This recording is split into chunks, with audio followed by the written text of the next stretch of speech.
आऊज़ु बिल्लाहि मिनश शैतानिर रजीम बिस्मिल्लाहिर रहमानिर रहीम रब्बि इश्रह ली सदरी वयस्सिर ली अमरी वहलुल उक़्दतम मिन लिसानी यफ़क़हू क़ौली रब्बि ज़िदनी इल्मा रब्बि यस्सिर वला तुअस्सिर वतम्मिम बिल खैर। हम एक बहुत ही रोचक, बहुत ही इंटरेस्टिंग पार्ट पे, चैप्टर पे आए हैं। ठीक है, अब आपने फ़ाला को अब बताने की ज़रूरत ही नहीं है। फ़ाला का मतलब उसने किया, पास्ट टेंस में, भूतकाल में कोई काम का करना। ये सारे के सारे इस पे सब ज़बर है। और मैंने पिछले पार्ट में आपको बताया था कि बीच के अक्षर पे, बीच के लेटर पे आप ज़ेर लगा दीजिए या पेश लगा दीजिए। बहुत से ऐसे शब्द होते हैं, बहुत से ऐसे वर्ड होते हैं। ये तो सजदा है, लेकिन हमने पिछले पार्ट में पढ़ा हमिदा, उसमें बीच वाले अक्षर पे नीचे ज़ेर था। और बहुत सा ऐसा एक और शब्द होता है करूमा, जिसके बीच वाले शब्द के ऊपर पेश होता है। तो ये 3 अक्षर के बहुत ही आसान सा अरबी भाषा का शब्द है। ज़्यादातर कुरान पाक के शब्द या और भी अरबी भाषा के शब्द मैंने आपको बताया था, 80 से 85% जो हैं वो इसी फॉर्मूले पे, इसी ढांचे पे, इसी फॉर्म के ऊपर निर्भर करते हैं। ठीक है, अब आपने फ़ाला के बाद हम अब देखते हैं फ़आल। और एक और चीज़ मैंने आपको बताई थी पिछले पाठों में कि जैसे जैसे हम शब्दों के शब्द में जैसे जैसे अक्षर बढ़ता है या कोई उसमें हरकत बढ़ती है, तो उसका जो मायने है, उसका मीनिंग है, और गहराता जाता है, और तीव्र हो जाता है, तेज हो जाता है, इंटेंस हो जाता है ना। अब यहाँ पे देखिए, इस शब्द फ़ाला, ये भी फ़ाला, लेकिन यहाँ पे फ़ाइन के ऊपर एक शद्दा आ गया, तशदीद जिसे हम कहते हैं, यानी कि इसका मतलब में कुछ तो फ़र्क आया होगा। ये भी सजदा है, ये हो गया सज्जाद। अब ये फ़ाल, फ़ाल जो पैटर्न है ना, ये फ़आल पे है। फ़आल, फ़आल, एन को 2 बार पढ़ेंगे। फ़, पहले फ़ को एन से मिलाएंगे, फ़, फिर एन को ज़बर से, फ़आल। तो ये एक और पैटर्न आता है, एक और ढांचा आता है हमारे भी भाषा में, वो होता है फ़आल। तो ये फ़आल जो है, ये हम आगे जाके पढ़ेंगे। ये फ़आल जो है, इसी का गहरा फॉर्म है, इसी का डीप फॉर्म है, इंटेंस फॉर्म है, और बहुत अच्छा इसका गहरा मायने लगता है। चलिए देखते हैं।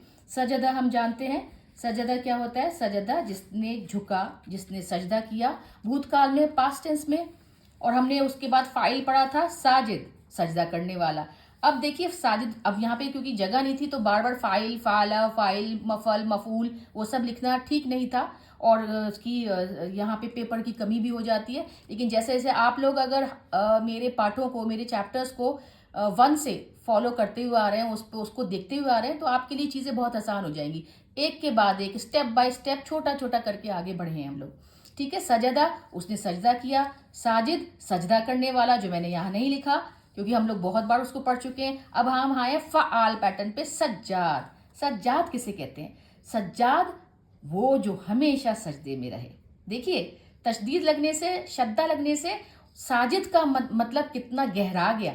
साजिद जो सजदा करे, लेकिन यह सज्जाद जो हमेशा सजदे में रहे। जिसे कहते हैं ना, धर्मनिष्ठ इंसान, जो बहुत ही ज़्यादा डिवाउट मुस्लिम हो, जिसके लिए सजदे ज़्यादा ज़रूरी हो, तो सज्जाद वो होता है। अब देखिए आप, तबखा। तबखा मतलब उसने पकाया, है ना, खाना पकाया, पास्ट टेंस में, भूतकाल में तबखा, है ना। और हो सकता है ताबिख हो, पकाने वाला, लेकिन यहाँ लफ्ज़ है तब्बाख, फ़आल पैटर्न पे। तब्बाख किसे कहते हैं? तब्बाख, इस शब्द को बहुत ही ज़्यादा गहरे मान, जो लगातार काम करने वाला हो, है ना, जो कि बढ़ा चढ़ा के किया गया काम हो। कौन करता है पकाने का बढ़ा चढ़ा के काम? बहुत लगातार करता रहता है और अच्छे से करता है ना। तो ये होता है शेफ़, है ना, मास्टर शेफ़, जो कि बहुत ही माहिर हो। या हमारे यहाँ शादी ब्याहों में बावर्चियाँ होते हैं, बहुत अच्छी बिरयानियाँ, कौरमे। तब्बाख, तब्बाख वो होता है जो बार बार खाना बनाता हो, बहुत अच्छे से बनाता हो, और उसका काम ही ये हो। ठीक है।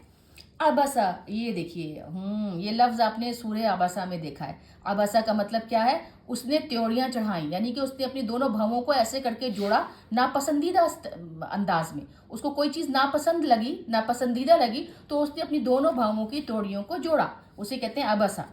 अब्बास, अरे अब्बास का मतलब क्या हुआ? त्योड़ियाँ जोड़ने वाला, जो कि अपने भवों को हमेशा जोड़े रखे, हमेशा गुस्से में रखे, हमेशा मतलब ऐसे करके गुस्सा दिखाता रहे।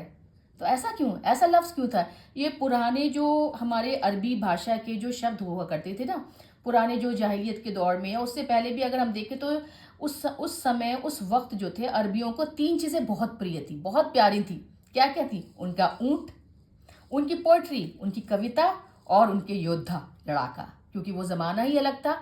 तो उस इसलिए वो जो माँ बाप जब अपनी औलादें उनकी बच्चे पैदा होते थे तो वो सोचते थे कि इस तरीके से नाम नाम रखें हम उनका कि जिससे कि वो जो है उनकी खासियत बन जाए, उनके अंदर वो जो चीज़ है बहुत ज़्यादा से वो जो क्वालिटी है वो खासियत है वो उनके अंदर अच्छे से चली जाए, जिससे कि वो आगे चल के उस काम में माहिर हो जाए, है ना। तो इन इन ये पुराने अरब लोगों को ये चीज़ें बहुत पसंद हुआ करती थी। उनको लगता था कि अगर ऐसा हम नाम रखेंगे तो हमारा जो बच्चा है वो बहुत सख्त मिजाज का होगा, है ना। वो हमेशा त्योरियाँ चढ़ाई रहेंगी, हमेशा गलत बात पे वो गलत नहीं सुनेगा, हमेशा तलवार निकाल के गलत को सही करने की कोशिश करेगा, इसलिए ये लफ्ज़ अब्बास आया। अब दूसरा लफ्ज़ देखिए, वक़सा। वक़सा का मतलब क्या होता है? वक़सा का मतलब होता है उसने गर्दन तोड़ी, पास्ट टेंस में, गर्दन तोड़ने वाले, उसने तोड़ा। वक्कास, वक्कास मतलब जो बहुत ज़्यादा गर्दनें तोड़ने वाला हो, है ना, बहुत ज़्यादा गर्दन तोड़ने वाला हो, मारने वाला हो।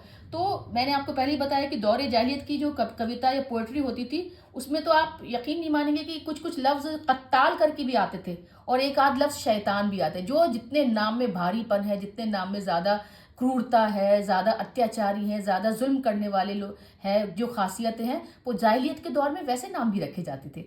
तो वक्कास क्या होता है? गर्दनें तोड़ने वाला, जो बहुत ज़्यादा गर्दन लड़ाकू हो, जो मतलब लड़ाई के मैदान में जाए और सबकी गर्दनें तोड़ के आए। तो हम यहाँ पे देख रहे हैं फ़आल पैटर्न, जो कि फ़आल पैटर्न पे है। फ़आला एक पहला पैटर्न था, सब पहला ढांचा है, पहला फॉर्म है, जिसका मतलब है उसने काम किया, और इसके बाद आता है और भी आते हैं। आज हम पढ़े थे फ़आल।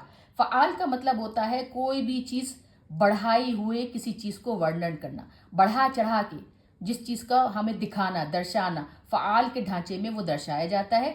कोई काम का लगातार करना भी इसका मायने में आता है। अब फ़आल पैटर्न पे कुछ और शब्द भी आते हैं, इस ढांचे पे कुछ और शब्द भी आते हैं, और जिसमें ज़्यादातर हम ये कह सकते हैं कोई व्यवसाय, कोई आपके प्रोफेशन या कोई पेशे को फॉलो करने वाले लोग भी फ़आल पैटर्न पे आते हैं। अधिकतर ये फ़आल ढांचा किसी व्यवसाय को, किसी पेशे को भी दर्शाता है, दिखाता है। जैसे कि अब ये देखिए वर्ड है हालाका। हालाका का मतलब क्या होता है? हालाका का मतलब होता है उसने काटे, बाल काटा, है ना। हल्लाक, जाहिर सी बात है, नाई, बाल काटने वाला, है ना। उसके बाद आप देखिए दबग। दबग क्या होता है? दबग का मतलब होता है उसने खाल निकाली। जो अब उसने खाल निकाली या पास्ट टेंस में, भूतकाल में है। दब्बाग, खाल निकालने वाला, यानी कि कौन हो सकता है? चर्मकार, चमड़े का काम करने वाला, है ना, जो जो लगातार खाल निकाल, जिसका पेशा ही खाल निकालना हो, है ना, जिसका पेशा ही ये काम हो कि वो खाले निकाले, और उनका जो भी वो व्यवसाय हो वो जो भी उन खालों का करे, ठीक है। खबजा। खबजा का मतलब होता है उसने सेका, बेक किया, है ना। खबजा इसी लफ्ज़ से आया खुबूज, है ना, ब्रेड जो रोटियां खाई जाती हैं, खुबूज ये इसी लफ्ज़ से आया। खबजा है उसने सेका। खब्बाज यानी कि बिल्कुल सोचने वाली बात है, खब्बाज है जो हमेशा बेकिंग का काम करता हो, सेकने का काम करता हो, रोटियां सेकने का, ब्रेड सेकने का, या कुछ और केक बनाने का, खब्बाज, बेकर, ठीक है। हद्दा। हद्दा किसे कहते हैं? हद्दा कहते हैं उसने धार तेज करी। किसी भी औजार बनाने के लिए उसने धार, हद्दाद, हद्दाद धार तेज करने वाला। कोई उसको मेटल का टुकड़ा दे दो तो उसको धार वार तेज करके उसमें बहुत तरीके से उसको प्रोसेस से निकाल के वो एक अच्छी सी तलवार, एक अच्छा सा औजार बना दे, लड़ाई का लड़ाकू होने के कोई ऐसा सामान बना दे जिससे कि इंसान अच्छे से लड़ सके, ठीक है। तो हद्दाद वो प्रोफेशन होता है, वो पेशा होता है, वो व्यवसाय होता है, और ये फ़आल पैटर्न पे पेशे भी आते हैं। फ़आल पैटर्न पे अल्लाह सुब्हानहू तआला के नाम भी आते हैं बहुत से। देखिएगा जैसे जैसे अक्षर बढ़ेंगे, मैंने हमने पिछले पार्ट में भी देखा था कि फ़ाइल पैटर्न पे कैसे भी अल्लाह की कुछ खासियतों के नाम थे, रहीम, करीम, है ना। आज हम देख रहे हैं कुछ नाम अल्लाह के 99 नामों में से कुछ नाम ऐसे हैं जो फ़आल पैटर्न पे आते हैं, क्योंकि फ़आल पैटर्न वो चीज़ दिखाता है, वो चीज़ दर्शाता है जो काम लगातार होता रहता हो, जो कभी रुकता नहीं हो। और अल्लाह सुब्हानहू तआला की खासियत में भी वो नाम आते हैं जो कि वो हमेशा लगातार करते रहते हैं, हमेशा कभी रुकते नहीं हैं। तो देखिए रज़क़, रज़क़ जानते हैं, जो हमेशा रिस्क देने वाला हो, प्रोवाइड करने वाला हो, और अल्लाह के नामों में से है रज़्ज़ाक़। उसके आगे अलिफ र लगा दीजिए तो अर्रज़्ज़ाक़। ये क्वालिटी सिर्फ अल्लाह की है, ये खासियत सिर्फ अल्लाह सुब्हानहू तआला पे है कि वो बिना रुके, बिना किसी भेदभाव के, बिना किसी छोटे बड़े का ध्यान रखते हुए वो हर किसी को देता है। रज़्ज़ाक़ है, वो हमेशा रिस्क अता करने वाला है बिना किसी भेदभाव के, है ना। अब देखिए गफ़रा। गफ़रा का मतलब क्या होता है? उसने माफ़ किया, ठीक है।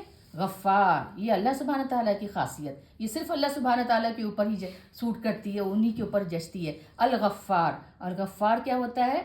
माफ़ करने वाला, हमेशा माफ़ करने वाला, बिना किसी भेदभाव के, बिना किसी आप गलतियां करते जाइए वो आपको माफ़ कर दे। अल गफ़्फ़ार और गाफिर में क्या फ़र्क है? गाफिर में माफ़ करता है, आज किया कल नहीं किया, हुआ नहीं हुआ, क्योंकि देखिए इसमें लफ्ज़ में उतनी उतनी शिद्दत नहीं है, लफ्ज़ों में ज़्यादा इसमें अक्षर नहीं जुड़े हुए हैं, इसलिए उसका मायने है कभी माफ़ किया कभी नहीं भी किया, अल्लाह सुब्हान ताला के ऊपर है वो, जैसे वो कौन से गुनाह को माफ़ करे कौन से नहीं करे। लेकिन जब गफ़्फ़ार क्वालिटी आ जाती है, जब ये फ़आल पैटर्न पे आ जाता है, तो उसका मतलब होता है हमेशा हमेशा माफ़ करने वाला। आप मांगते जाइए और वो माफ़ करते जाएगा, और इसके साथ साथ आपको भी कोशिश करनी पड़ेगी कि आप वो गुनाह दोबारा ना करें।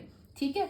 फ़तह हम बहुत बार देख चुके हैं, खोलने वाला, उसने खोला, पास्ट टेंस में, भूतकाल में। अल्लाह के नामों में है फत्ताह, फत्ताह क्या?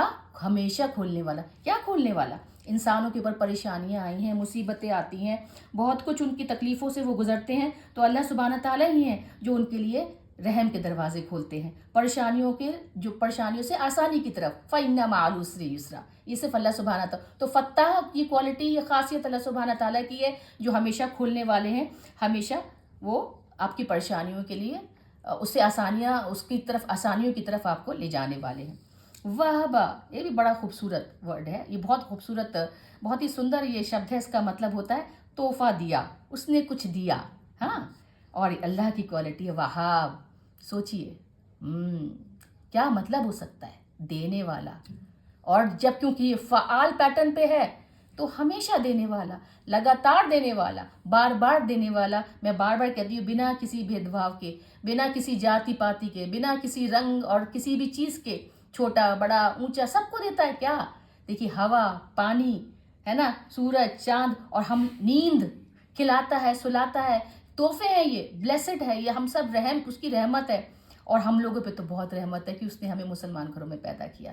तो ये बहुत बड़ा अल्लाह का गिफ्ट है, तोहफा है ये हम लोगों पे, और हमें उसका इस्तेमाल करना है। अल्हम्दुलिल्लाह, वस्सलातु वस्सलामु अला सय्यदना मुहम्मद रसूलुल्लाह।